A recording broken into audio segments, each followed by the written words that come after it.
What's that sound? It's for amusement only, the EM and Bingo Pinball Podcast. Welcome back to For Amusement Only. This is Nick Baldridge. Any pinball machine or bingo or amusement device from the EM era, well, almost any, have coils. And a coil, if I haven't said this in the past, and if I have, I apologize, but a coil is simply a spool with a length of wire wrapped around it of a certain gauge, and when power is applied across the two lugs, which are simply the ends of the wire, the coil becomes an electromagnet. This electromagnet typically pulls in a plunger. Today I wanted to talk about maintaining your coils, your plungers, and your coil stops. Each are incredibly important for maintaining a well-functioning game and allowing for the precise movement to happen that the machine was designed to have. So, the first thing, you get a machine, you look at the coil, you push the plunger with your hand with the game off, and you realize that it is sticky. It doesn't go all the way in smoothly, and it doesn't travel all the way out by itself. What this means is that you have to disassemble. And disassembly typically requires removing the coil stop, which is attached to a metal plate, and that can be removed with just a couple screws. Depending on the era of EM and manufacturer, these screws are typically slotted or flathead. Removing the two screws allows you to take the coil stop off, which will allow you to move the coil beyond its normal position, which will allow the plunger to be loosened from the coil as well. At this point, take the coil out, separate it from the plunger completely, and inspect the sleeve. If the sleeve is metal, it should most likely be replaced. There are some who advise replacing any metal sleeve, but here's the rule that I go by. If you can remove the metal sleeve from the coil, do so. If you can't remove the metal sleeve from the coil, inspect it and see if there are any wear spots. And if there are no wear spots, if the plunger travels freely through the coil sleeve, leave the metal one in there. It's not hurting anything. At least not rapidly.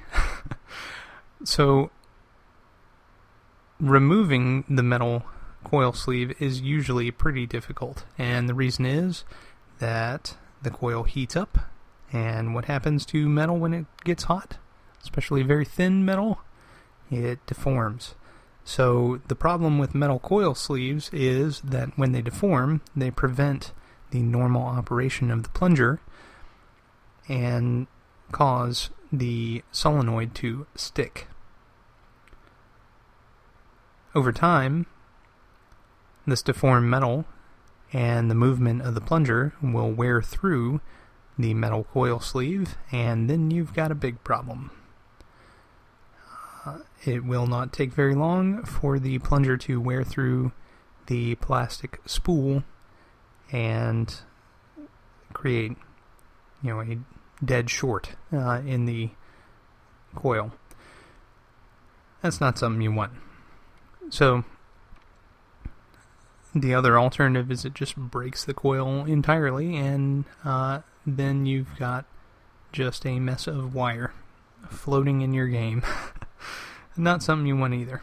So, replacing the metal coil sleeve, if it's worn or deformed or removable at all, with a nylon coil sleeve is typically preferred.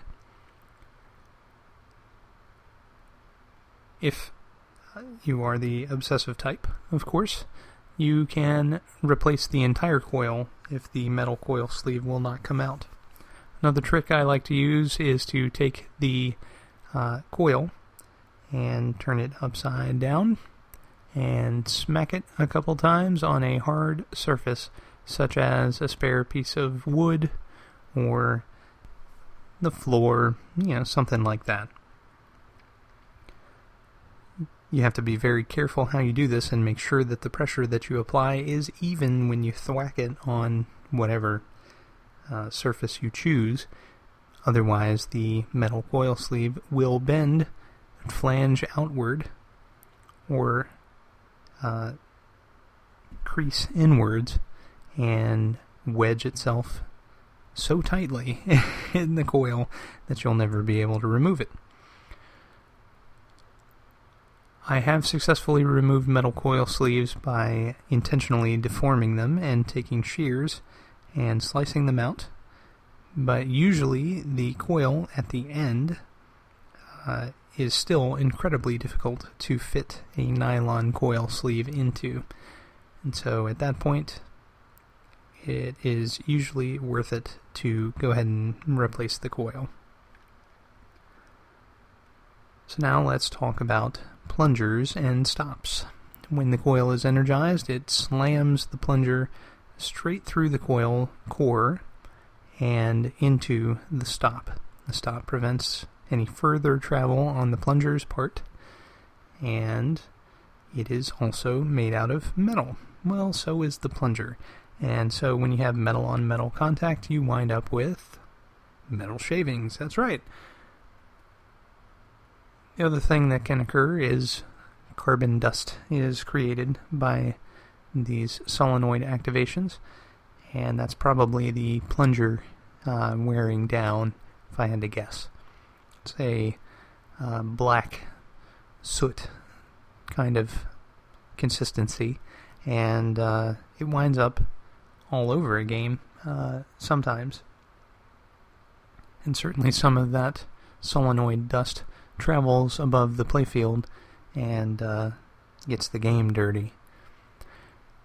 So, inspecting the end of your plunger is incredibly important. You want to make sure that the plunger itself is not deformed or worn on just one side. Ideally, what I do, again, I'm cheap. If you're doing it future-proofing, then you'll want to ensure that all your plungers are perfect. However, if you do it the Nick Baldridge way, which is the cheapskate's way, then you make sure that there are no obvious burrs or horribly worn spots on the plunger or cracks or anything of that nature.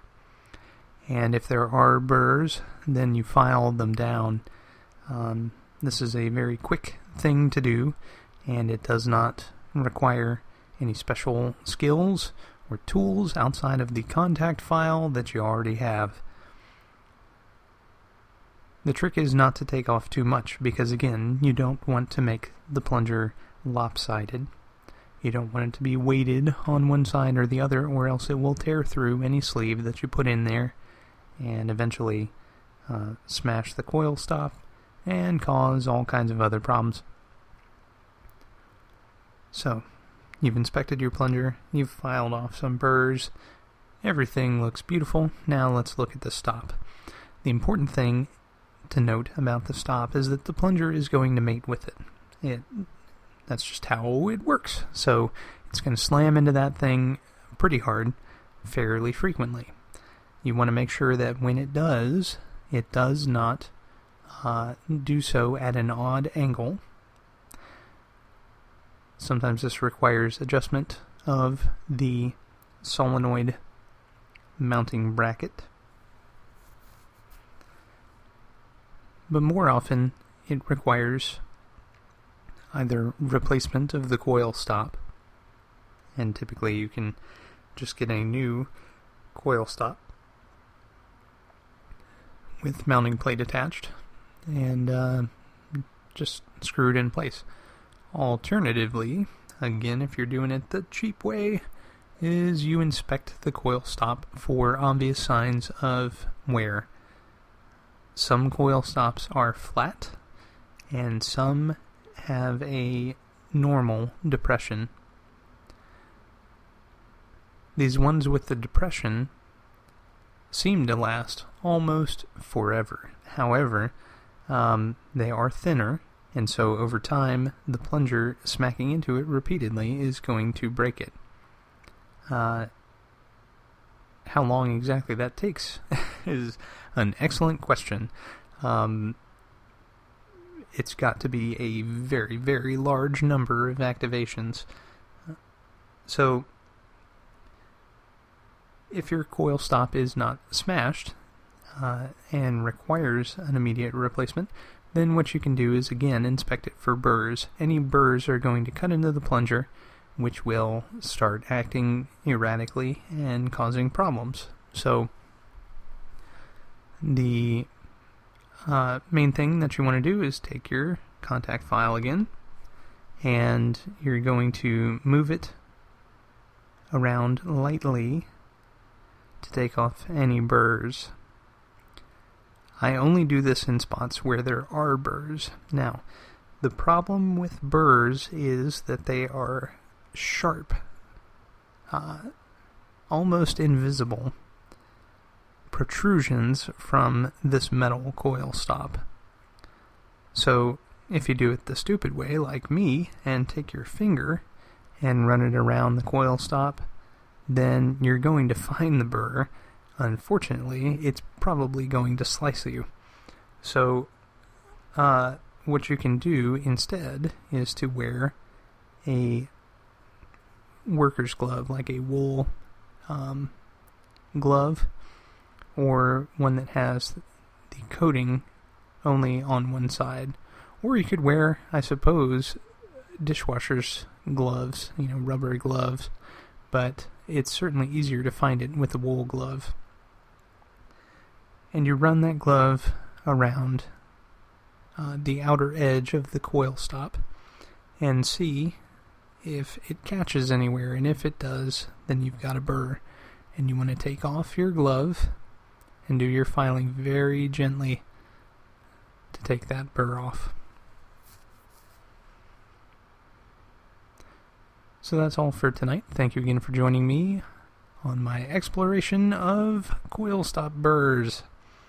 My name again is Nick Baldridge. You can reach me at foramusementonlypodcast@gmail.com.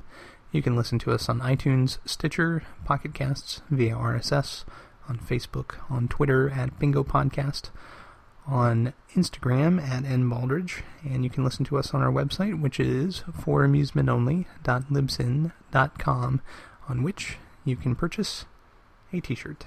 Thank you again for listening, and I'll talk to you next time.